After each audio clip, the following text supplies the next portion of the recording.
Control है। Auraiya district के बाद हम पहुंचे हैं कानपुर देहात डिस्ट्रिक्ट में, जहां पर अब बेमई कांड आप लोगों ने सुना होगा, काफ़ी उस वक्त सुर्खियों में था जब 22 यहाँ पर ठाकुरों की हत्या कर दी गई थी। आरोप लगा था फूलन देवी पर, और यहाँ पर एक तरह से कहा जाए काफ़ी डाकुओं का उस वक्त आतंक रहता था। अब क्या तस्वीर है इस गांव की, सबसे पहले मैं ये तस्वीर दिखाना चाहूँगा। ये आप देखिए, यहाँ पर शहीद स्मारक बना रखा है जिनमें 22 जिन लोगों की हत्या की गई थी उनके नाम लिखे गए हैं ठाकुरों के। ये जो आरोप लगा था फूलन देवी जो दस्यु सुंदरी थी उन पर लगा था, बाद में उनकी भी हत्या कर दी गई थी। बहरहाल अब यहाँ पर चूंकि राजनीतिक माहौल है, इलेक्शन हो रहे हैं यूपी में, किस तरह से यहाँ के गांव के लोग सोचते हैं, क्या वाकई बेमई का विकास हुआ है नहीं हुआ, अपराध कितना बड़ा मुद्दा है, बात करते हैं। ये जो पूरी घटना हुई थी, पहले तो मैं बेमई कांड के बारे में जानना चाहूँगा, किस तरह से आप इसको देखते हैं, क्या जानकारी आपके पास है। यहाँ यमुना नदी के किनारे ये उनका डकैतों का मार्ग था। एक डकैत नहीं थे, 20 डकैतों का आने जाना था।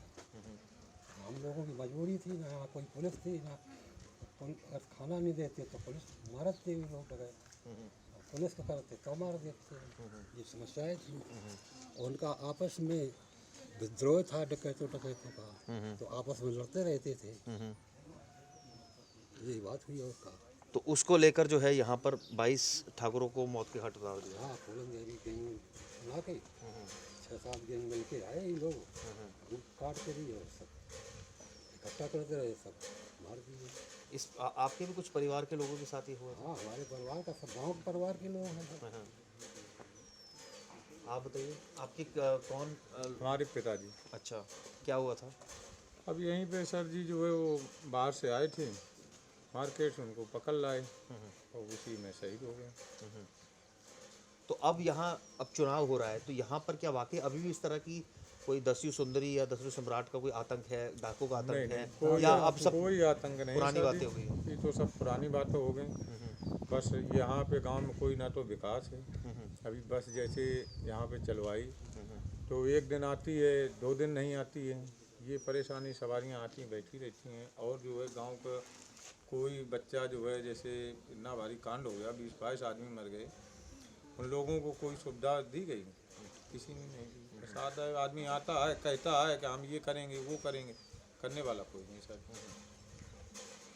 तो अब यहाँ पर आपने कहा कि विकास भी नहीं हो रहा है और यहाँ पर इस तरह से कांड हुआ था, तो यहाँ जो आप तो पीड़ित परिवार की तरफ से है कि जिनके साथ ये वाकया हुआ, सरकार की तरफ से कोई ये कहा जाए कुछ नहीं किया जा रहा है? पहले वही 5-6 हज़ार रुपया दे रहे थे, बस और कुछ नहीं दिया गया।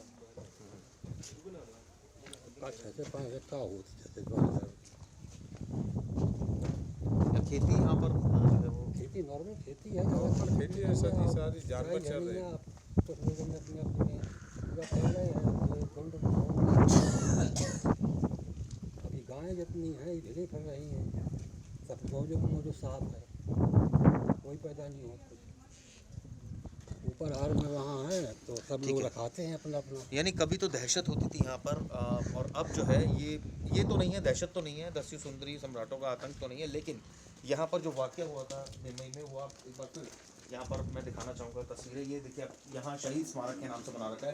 फरवरी में ये वाकया हुआ था 1981 में, यानी कुल मिलाकर ऑलमोस्ट माना जाए तो 40 साल के करीब हो गए हैं जब ये पूरा वाकया हुआ। तो काफ़ी सुर्खियों में रहा था उस वक्त ये वाकया, जिसमें जो ठाकुर थे वो शहीद हो गए थे। और यहाँ पर आप देखिए, गांव का विकास के बारे में बात करेंगे। यहाँ पर हम जो पहुँचे थे क्राइम तक की टीम, दरअसल ये जानने के लिए यहाँ पर पहुँची थी कि किस तरह से यहाँ पर क्या वाकई चुनाव पर जो है इसका इफेक्ट है, क्या कोई क्रिमिनल एक्टिविटी अभी भी है। तो वो तो इनकार कर रहे हैं, लेकिन ये गाँव चर्चा में रहा था, बेमई कांड से चर्चा में रहा था, और ये कहा जा सकता है कि इसको लेकर यहाँ पर काफ़ी जो है समय तक ये विवाद रहा, पॉलिटिकल इश्यूज़ रहा बहुत टाइम तक। अब ये कहा जा सकता है यहाँ पर जो ये लोग हैं, ये विकास की एक तरह से कहा जाए उम्मीद से फिर दोबारा आने वाले दिनों में वोटिंग करेंगे। कैमरामैन विनोद, फारूक हैदर, मनीषा झा के साथ चिराग गुठी।